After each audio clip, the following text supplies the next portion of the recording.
Good evening, everybody. I'm Robert Castells, and next to me here is Verena Day. So tonight is the 7th installment of Resilience.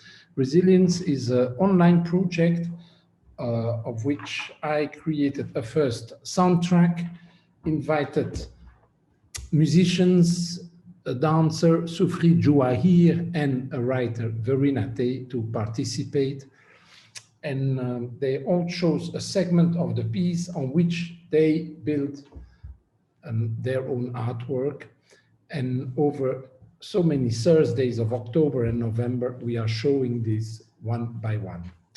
Tonight is a special one because it's actually the only one without a musician. But this project is transdisciplinary.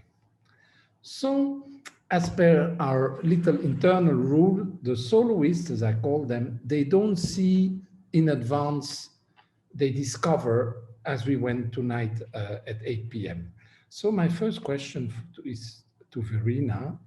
What was your reaction? What your response to what Tejas and Deepish Vasudev have created? Tejas and Vasudev are the two filmmakers. Hello, Tejas. Surprise. No, there are more people coming in. And yeah, I didn't know what to expect in terms of what the visuals, but it's a nice juxtaposition between my words and what Soufri was doing with his body at times. And I think it made for me the most impactful part was towards the end, the last piece was about stages where the words and the action just somehow flowed into each other. Can you share with us how you created the poem? To my limited experience with writer, that I have never experienced that way of working, and I found it very interesting. And I think it's interesting for the people who joined us tonight. They only know you are a writer. You wrote the text, the poems, and so tell us a bit how you created them. When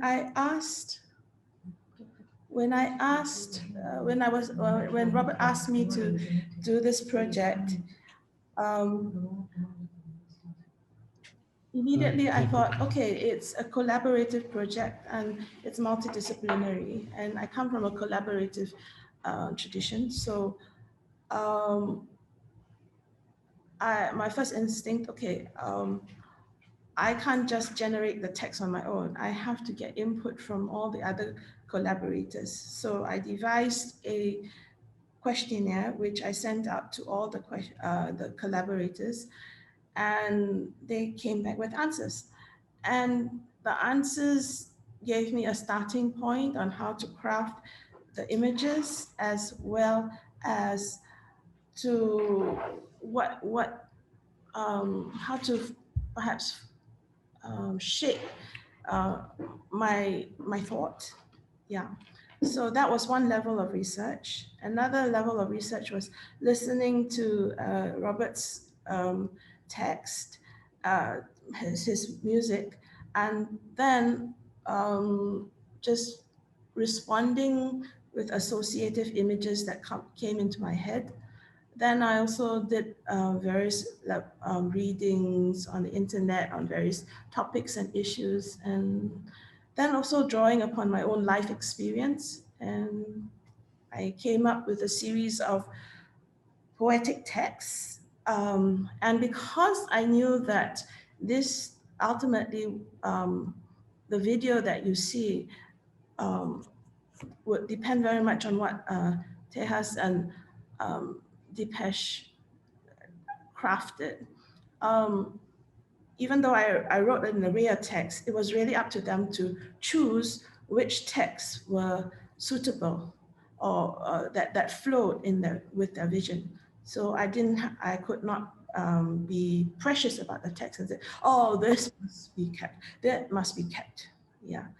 So then the next stage was the recording, where I was asked to read the text aloud, and yeah, I just played around with how I interpreted the text in terms of how I read it. Can you give us an example of the questions on the questionnaire that you can remember verbatim?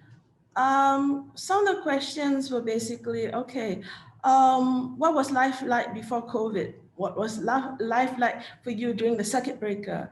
What was life like after the circuit breaker? Yeah. Okay. How do you feel about this point in time? Yeah, that sort of questions. During the recording session at Pavan Studio, I, on purpose, kept myself a bit isolated in the control room, and I was very touched to hear the writer of the text recite her own text. It can't be helped. I wouldn't say it's like like a composer who performs his own music, and for sure it can be performed by others, and I'm sure another actor reciter can recite your text. But there is something very personal in the way you stress some words, you waited for some other words in the unfolding of the text. I found that very moving. Well, I'm glad that you enjoyed what you heard, but I was just trying to have fun with how to interpret the text, in, when set up aloud, and not just the text just on the page. Yeah. By the way, all the participants tonight, please unmute yourself. There is no problem, we can unmute. Verena, would you like to ask Tejas about the images? Tejas Ewing, hello Tejas. Tejas is our filmmaker. So Tejas, what made you decide to craft the video in this fashion today? Thanks for asking me. I will also just say that Deepesh, who was equally as involved as anybody else, he just has it's now exam season at NUS, and he also has a final class presentation at exactly this time. Otherwise, he would very happily be here. This one was an interesting one to do because we had two different performers to incorporate. We had text as well as music, and then the interesting sounds created by the dancer. My mother also happens to be a Bharatanatyam dancer who uses exactly those same kind of bells and the stamping technique. So I wish Sufri was here. I would ask him if he was trained in Bharatanatyam, but you might notice that this one has fewer abstract images because with so many different visual stimuli, we didn't want to go so much in the route of either trying to show the words on the screen or trying to show a lot of abstract random images. Dance is very physical. We've done a lot of effects with this, again, to try to create a otherworldly atmosphere. I guess in the simplest way you could say, like, words always transport you into other lands, other ideas, other perspectives, imagination. So the idea of this film is to transport you into other atmospheres without literally showing like sky or trees or whatever. That's the easiest way to put it. I can confirm that Sufri has training in Bharatanatyam dance. Ah, cool. I remember also that he was concerned, he was so respectful of my music. And so what about the sounds of the bells at the ankles? I say, it is no issue, no problem. So I have the same attitude as Verena was the text. And I was telling him that it's going to marry well with all the metallophones, the metal sounds that I have created in the piece. And so that was an interesting dialogue between between the virtual, the music I created MIDI, and a live person. Yeah, I really like the addition of the sound of his movements and the way it was recorded so that you could hear it clearly, because it added that physical aspect of the dance into the video, which I found it was very useful for editing. And also I think it makes a big difference to how the audience can feel it. Tejas, Tonight was probably the most abstract film video of all, isn't it? Yes, for sure. It's not a criticism, it's just yeah. Again, it's for that reason, because probably I guess what we felt might be the obvious interpretation is if someone is saying words, then you have to show those pictures of those words. And we wanted to go in the exact opposite direction of that, so that the words speak for themselves, but you still get that feeling of being transported through your own imagination into other realms. Okay. Then on previous segments, you spoke about a logic in the colors. The colors are this decision, like we composers work with timbre. So is there anything you can share tonight about the choice of colors in this in the two segment things of tonight? Yeah, two things that are obvious in this piece are certain colors and then certain effects. And so what we wanted to do, of course, like with the very abstract section, I still feel that it kind of replicates the idea of a balloon in the air and that kind of thing without showing it directly.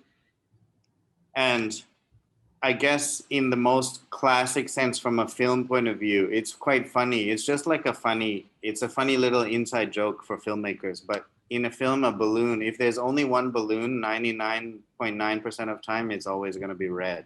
So it's the idea of a red balloon without showing a red balloon. And then all the things that we're doing with Soufri's dance piece, we wanted to manipulate and add color without affecting your ability to see him as a dancer. So we've done some things that add certain colors or effects, but it's important that you can always see him at the same time. So that's the other. I noticed, so I first created a MIDI track, and then I went to the studio, and with Gao Yang, whom I call a sound sculptor, we treated certain parts with various electroacoustic effects. And it's particularly at one point obvious in the Tonight segment. And you coincided it, I don't have the technical vocabulary of filmmaking, but you also transformed the images at one point, isn't it? Yes, for sure. I mean, we actually, like, if you saw these videos, you might think that we always use a lot of effects. That's not the case. It's not that in every film project we do, there's tons of effects, but because of the manipulation, and we've heard different versions of your track, one without the manipulations, and then we noticed that you added the manipulations. So that gave us the idea that part of this project is also about manipulation of an original work, because actually track 1 and then track 5 are different, with more manipulations in track 5. So it's like throughout the progression of these videos, we're adding more manipulations in line with the way you were doing it, because in our view, like, resilience, of course, is the main part, but transformation is also a big part of this work. So yeah, when you do those, then we corresponded, because like the base video track is kind of like what you would call reality. That's just a video of what happened on that day. And then we add the interpretations to manipulate it. So. Yeah, for instance, at one point I have this long pedal note, da da da da da da da, this G, and then I made it make it crumble, because it's sucking in the tuning. Of course, all this is organized, and then later it comes back, and you have done something parallel, similar with the images. The images also seem at that point to crumple, to disintegrate. Yeah, so that's intentional because of this idea of manipulating reality. So that is the effect. And of course, we both enjoy using effects. It's fun if you can find an organic way to do it. Like if every clip has 300 effects, that doesn't work very well. But when it fits with what's happening in the music, it's also just a lot of fun to do this kind of thing. So. And then my last observation, after which I'll invite our participants tonight to share their observations. I liked like a moment of humor when Soufri was sort of resting and wiping his forehead, and then you were passing recording. What was yeah, just a light moment or? Well, I think it happens somewhat organically, but we've always wanted everybody to have a cameo at some point. A cameo is like, again, a little film inside joke. Like Hitchcock is the one who made it the most famous, but he always appeared in his own films in the background somewhere, usually in just one shot. So we always wanted to make sure we had a cameo in one of the films. And again, because of the lighthearted well, the poems they have many different emotions, but some of them are on the whimsical side. So we felt that this was a good film to add that whimsical element. Yeah. Sorry, then I'd like to come back to the text. There is no particular order and sequence in the poem. You even at one point, I noticed, took the last stanzas or strophes of a particular poem, and then later you came back to the poem. And yes, we know that you had the blessing of Verena to do this. How did you made a whole analysis of the text, or how did you work that out? Well, I think, as Deepesh has also said, and he's the one who noticed this even more than me, but he constantly noticed your music, how it has a symmetry.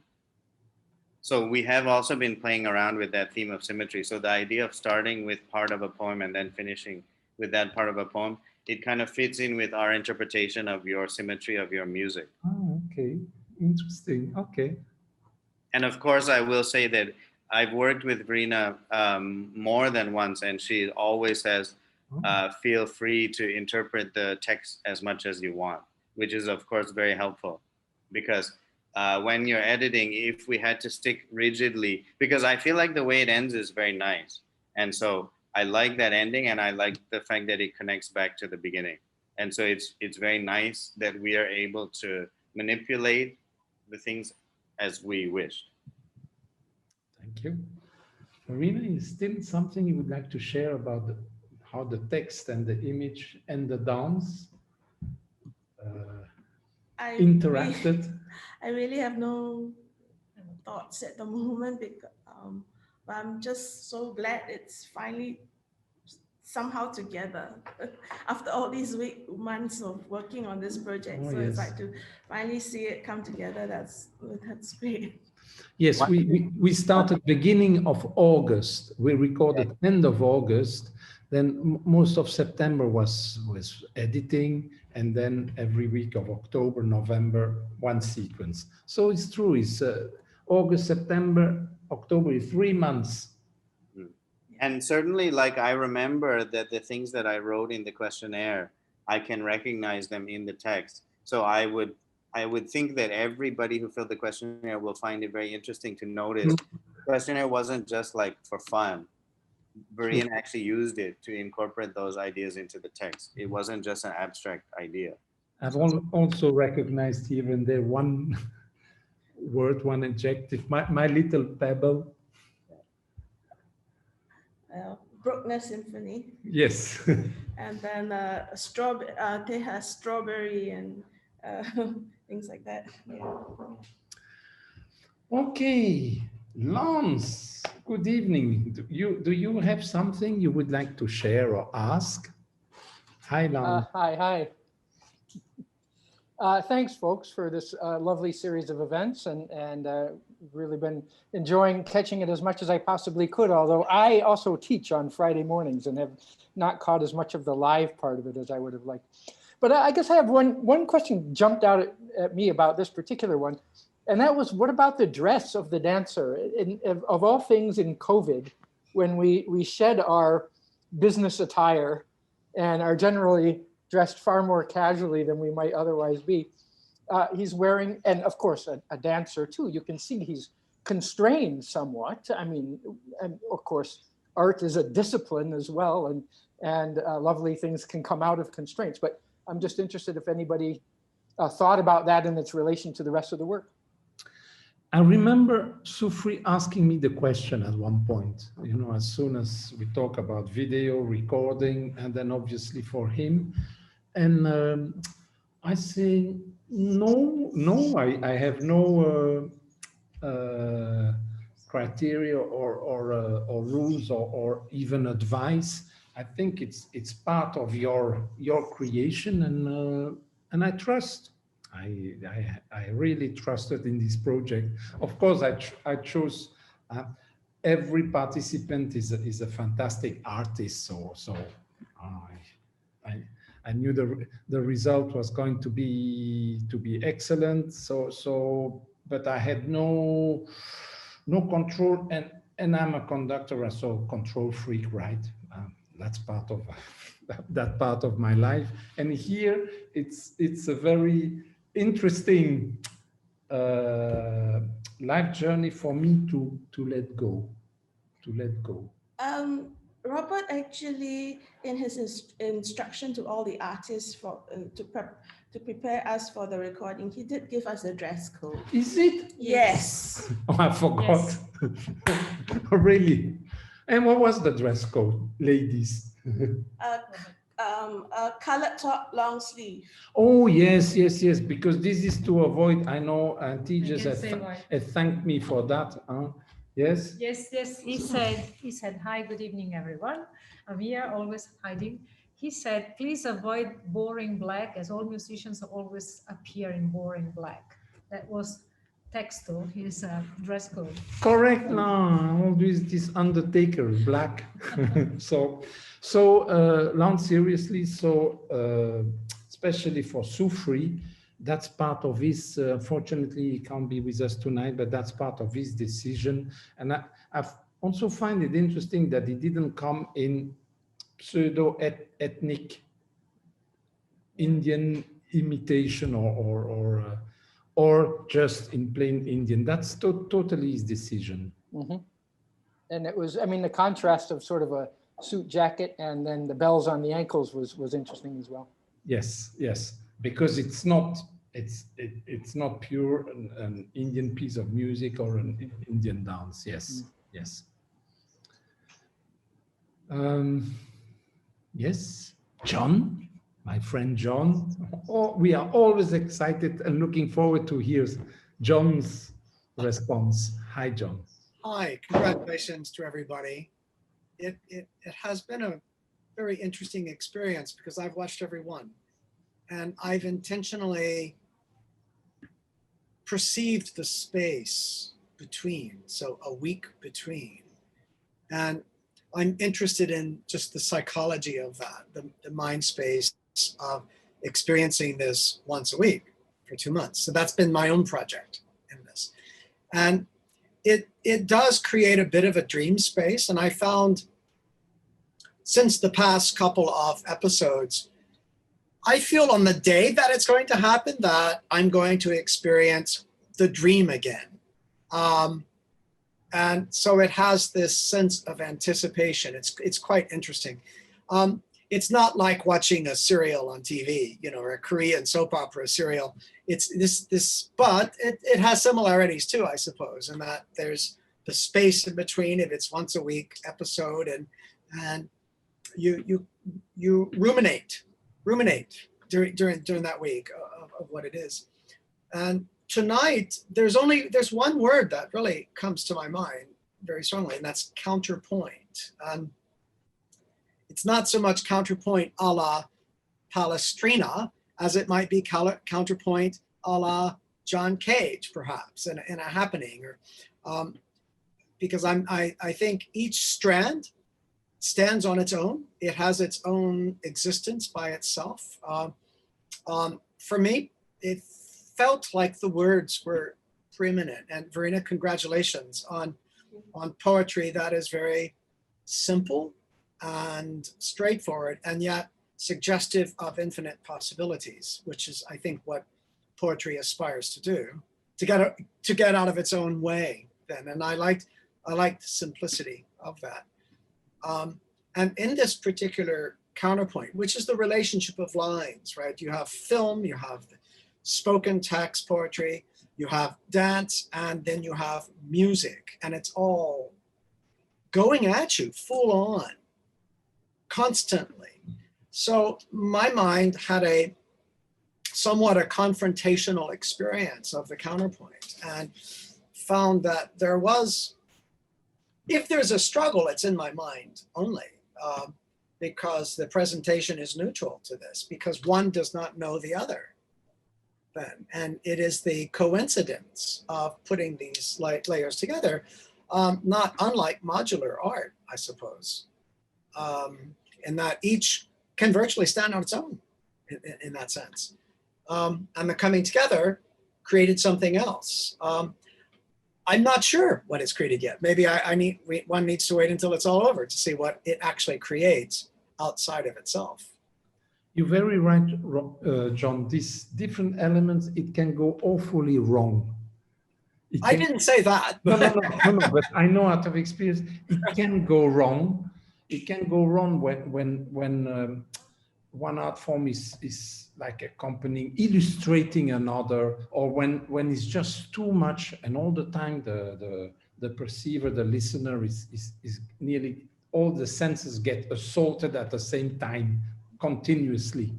And so, well, the real conductor is Tejas. Yeah.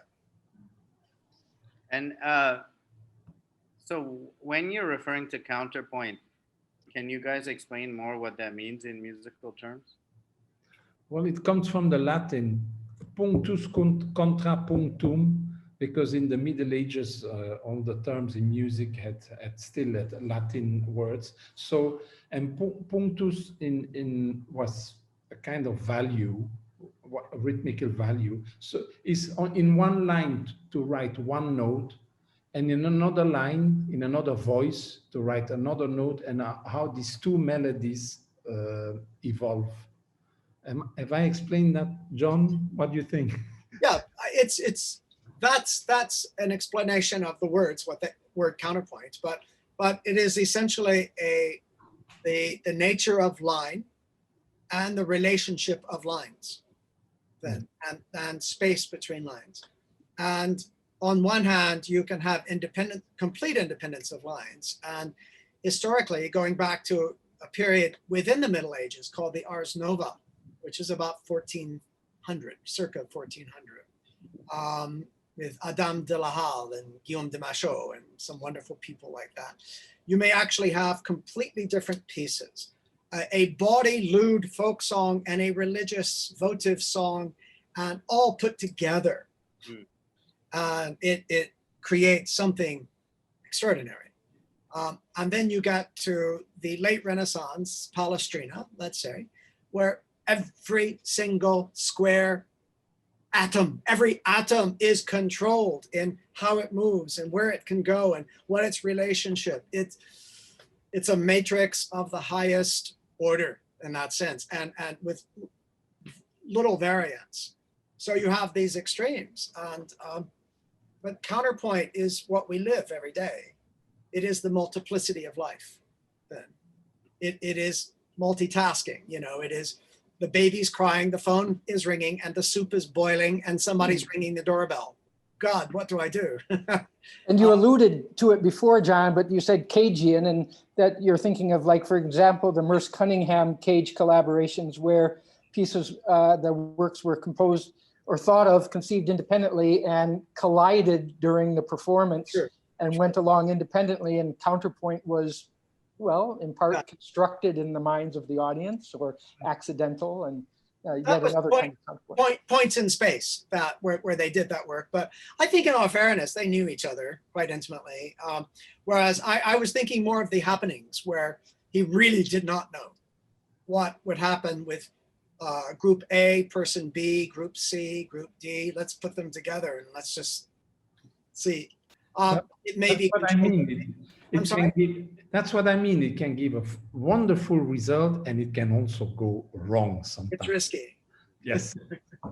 I mean, so now that I understand the point even better, then it's interesting because I'll just say that what we've tried to do, like the enjoyable thing about working on a collaborative, serialized, multi-format art project is that we can try to challenge expectations. So the idea is we just don't want something to be exactly what you might have expected. So obviously, again, with words, when you're interpreting words visually, to me, the most obvious expectation is then if someone says balloon, you show a balloon. If someone says baby, you show a baby.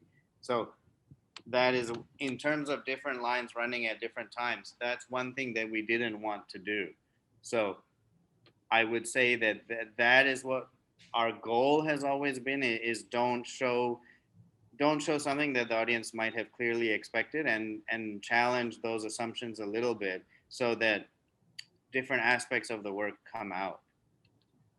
Okay. Expectations, I think, is an interesting concept. I prefer not to have any. I think expectations really, in some ways, destroy a work and the reception of the work. An open mind. So the question then is how to engender that, in performance. At least it's interesting. In film, you cannot control what happens before the film is seen. Online, we cannot control that either. For example, I was hastily eating dinner before this performance, and because I had just finished a student teaching, and so my preparation was quickly eating some food. Whereas in the theater, we can actually set it up. We can prep the audience, we can create an environment, we can do lighting. We have all kinds of devices to undo expectations or create expectations or create whatever preparation we want. But John, you as a composer, don't you all the time, like me, you have a structure, you create an expectation, not too much, because the pleasure for the listener always also comes from an expectation that is then at the last moment not met, and then the curiosity and the interest of the unfolding sonic and what it means, isn't it? Well, I mean, you say expectation, I think also probability, then that something will do something else. If I say, hello, how are, you just filled in that missing part of it. If I said, hello, how are the elephants outside? It goes in a different direction and you're surprised. So in that way, yes, expectation. But that's at a very atomized level. I think we're talking more when you're talking about a balloon, if somebody says balloon, it's a red balloon. I think that's more cliche, which is a different kind of, I think you and I are talking about linguistic expectation. Yes. That we find in language of music or in language of our spoken language. Whereas the other one is like formula-based music, which I have a problem with, formula-based music. That's what he just says, balloon. Yeah. Balloon. Yeah, if you by formula-based music, if you mean something that is completely predictable, yes, and actually panders to the lowest common denominator, whatever that is, then yes, it's not interesting. Thank you. Very interesting discussion. Yes. I would like to thank my friends Carla, Carenza, Clara, and Erica for joining us tonight. I would like to ask Carenza, what are your thoughts as a performance artist, as a writer, as a filmmaker yourself? If you could share your thoughts. Hi, how are you? Nice to see you. Good. I don't have many thoughts. I quickly rushed at the beat. I don't read anything properly these days. So when I only just watched it very, very quickly after the talk started. Yeah, I loved it.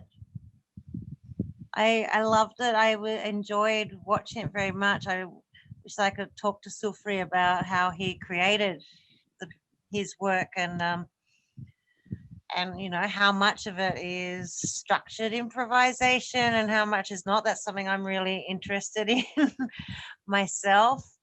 Yeah, and I loved, there was that moment where the lines were coming across, and it was shortly after the dialogue where you were talking about the baby, you know, or the baby, the bird, yeah, and then the clip afterwards. And I thought that was very beautiful, seeing the connection between your poem, what you were saying, and also seeing the movement. Yeah. Let me I'm add. not very good at this kind of thing. Let me add for everybody's benefit that they stay, and the previous episodes, they stay accessible online at any moment. You can go on the website of the project, watch again, or watch a previous episode that you may have missed. So they stay. Now I'm all thinking it's like now you everywhere in the world you must be able to eat strawberries at all time. But I think in art it does make sense.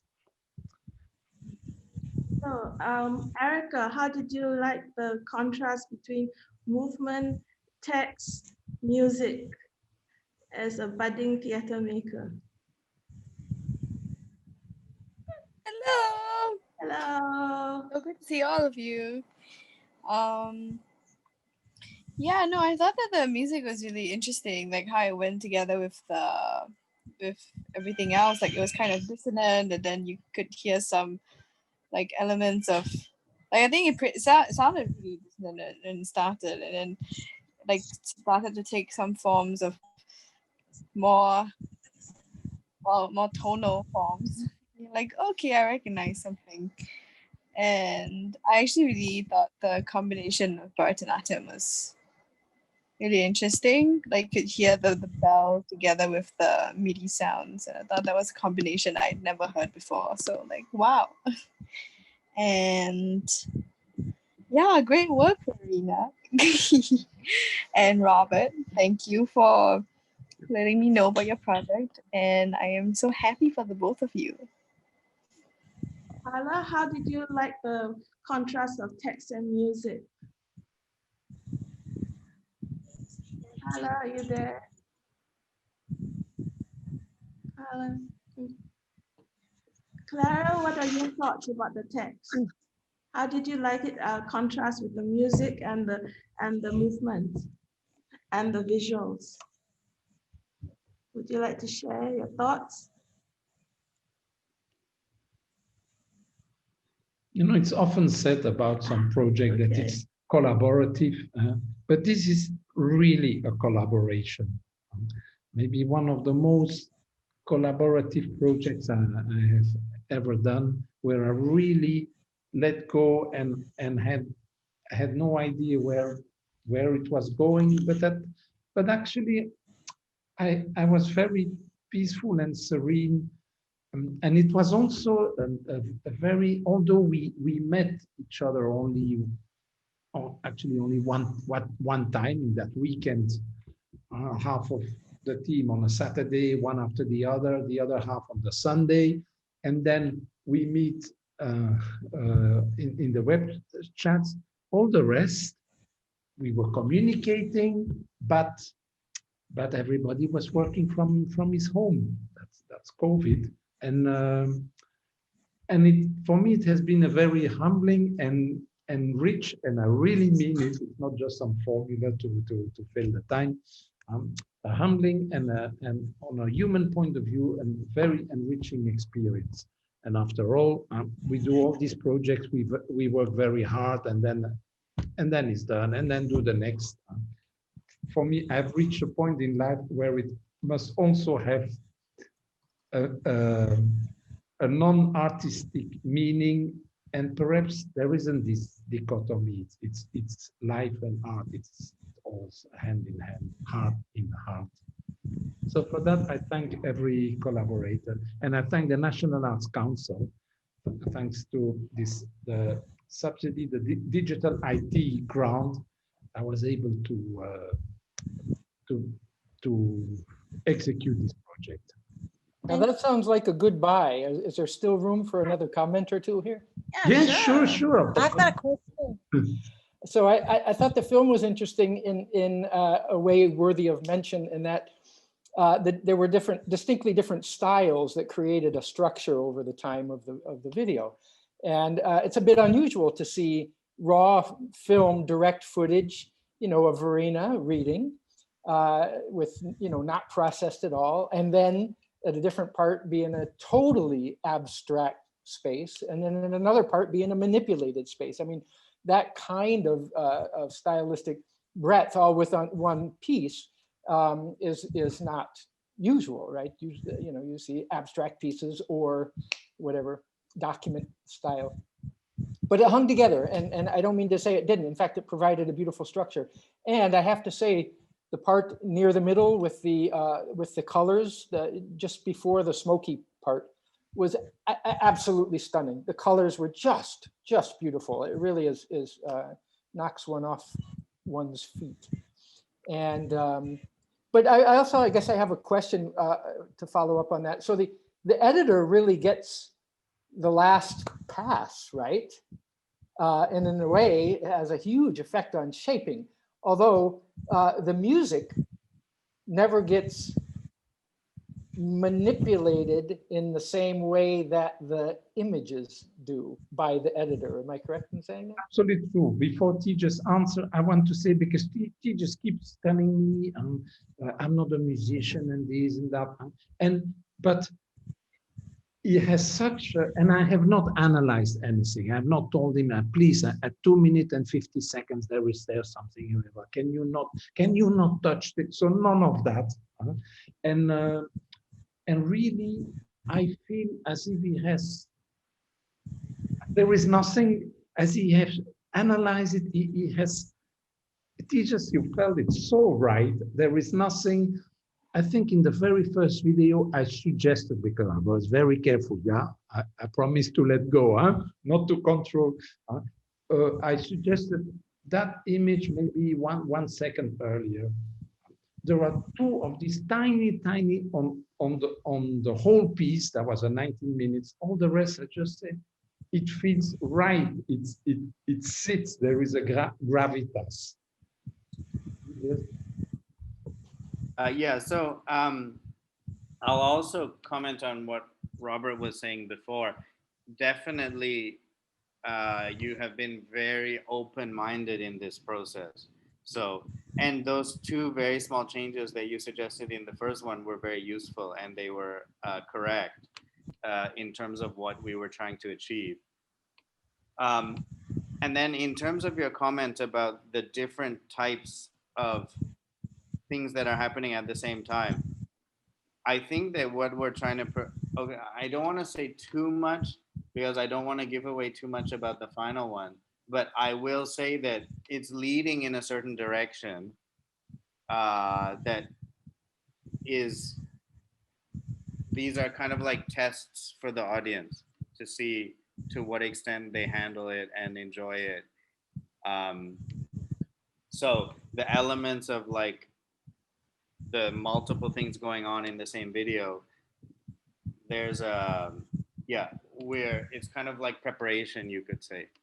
I think that's the way that I'll put it without explaining a lot of what what's gonna happen in the future. The other thing also is just it's true. Editing is not always a lot of fun, and I'll tell you why. It's because, especially like if you're doing a corporate video, it's like endless discussion over very small details that the audience is never even going to notice. But the 8 different corporate people who are involved in that project all think that it's very important. Like the font needs 25% more serif, and we need 2 seconds more of this person's face or whatever. So honestly, another simple answer is like a lot of the things we're doing is because we finally get to enjoy the process and be creative and have fun. Um, so yeah, I guess it's true that we always do get the last word. We try to be as respectful as possible within that context, but also we do see our role. The one thing I will say is we do see our role to challenge the audience, because I think I only said this in one other session, but what I really didn't want to do, and because Robert was so on board for this, I really didn't want to just film some people performing and then put that online. The extra opportunity we have, even though it's much more work for us as editors, the extra opportunity we have with this process is to do a lot of new things that you wouldn't see if you go to a live show. So of course it's much easier just to put 3 cameras in the space, record the performer performing, and then just intercut between those 3 cameras. But this is way more fun. So the 2 ways that we've tried to use our last word, of course, we're not going to manipulate the music, but challenge the audience a little bit, be fully respectful to all the performers, and then prepare, like we're leading towards a certain end result that each piece, I think, prepares in that direction. Yes, and I'll explain that. Next week, there is one more episode with Yong Kai Lin, who is a violinist and extraordinary improviser. And then comes what we have called the grand finale. So then, where, I don't know, that's what it is, the finale. And yes, the finale is again the whole piece, the 19 minutes. The various episodes had various lengths, going from 5 minutes to tonight was a bit longer. I don't remember, 8 or 10 minutes. And then, so next week is again an episode of 5, 6, 7, 8 minutes. And then the week thereafter, the finale is then the 19 minutes and 19 seconds, which was, of course, a conscious decision. I like to play with numbers. And yes, Just to thank Clara for her comments in the chat. So she says, it is really new to me. The mix of the media came together in a synergy together with the powerful words you wrote, Marina. Thank you, Clara. thank you. Anybody would like to, the coda of tonight, the ending, anybody would like to add something, share, ask a Also, question? Erica to have said, visuals are also super cool. Okay. Is there time for one more question? Sure, of course, please. I got one now. Yes. I don't know if you discussed it, but did you actually talk about what you wanted in the background? Or was that just what happened for you? That's where you happen to be? Like there's, there's like, and like the camera angle of like Verina's reading, pointing up at the ceiling. Was that a deliberate choice, or is that just the way it happened? It's 90% deliberate, and then some things were up to fate. But again, I guess the one rule of thumb that we always try to do in this is just don't do what has been seen regularly. So every time I see somebody being filmed reading, the angle is usually much more on their face from a straight on angle, which to me makes them look like a newsreader. So again, we're just trying, like the simple answer is because we film on phones, mobile phones, you can put those in a lot more interesting places. And because they're much more unobtrusive and small, so you can play around with those kind of angles a lot more. So definitely with Verina's reading, I didn't want to give that kind of angle where it's like she's looking directly at the camera.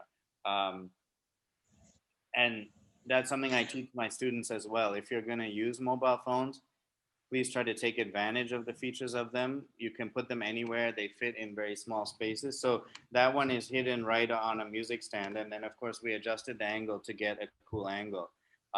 And then of course, both of us appearing in the background, that is somewhat intentional, because also I double checked this with Robert, but he said that he doesn't mind those kind of things appearing if there's some rhyme or reason. Like neither Robert or I like it when what you see in the background is like a pile of ugly wires or some papers that have been left everywhere or like a garbage bag or something. True, I But- said that. I remember now. Yes. And I agree with you 100%. But if the filmmakers appear briefly, or in one of the other ones, the sound engineer appears with her headphones in a way that we thought looked quite theatrical, just the way she was standing, that kind of thing, I think, adds a lot to the story.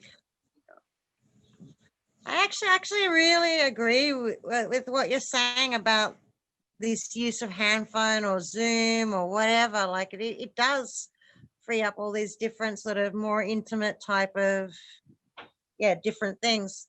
So yeah, I find that really interesting that you say. So you were in the room with Verena when she was filming, or were you directing via Zoom No, we were in and the telling room, her move your camera? but we weren't directing Okay, her okay, all right. because her reading is very strong by itself. So we set up the cameras and we didn't like tell her that much about the cameras where they were, because we don't want people to become like affected by their worry about the camera or anything like that.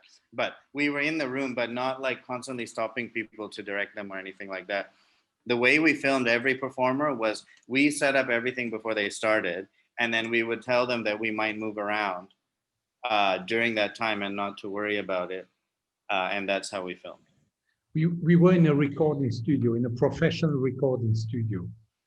But then still, in the different episodes, you of course you can see that there is a continuity, but what Tejas and Deepish have done with recording in the same space is very different. Because I think when you talk about seeing people from offstage or backstage, or not offstage, what I've realized is that with our handphones, the stage is the camera, yeah? And when you let us see, like, I guess like you were saying, the other person who was filming also in the background, that in a way is almost like our eye going and seeing into the wings and seeing the wires and stuff. So I think that's, so I'm just processing stuff here in my head. But it's like seeing, it's the choices. It's sort of like you're becoming the eye of the audience, where we get to see more than just what is on that camera. Not very clear. We try not to do it too much, but yeah, there's a little bit of that element in the piece, just to play around with the perceptions. So yeah. Okay. Thank you. Well, thank you, everybody. Have a good evening, and hope see you next week. Bye-bye. Be resilient, be happy, and stay healthy. Bye.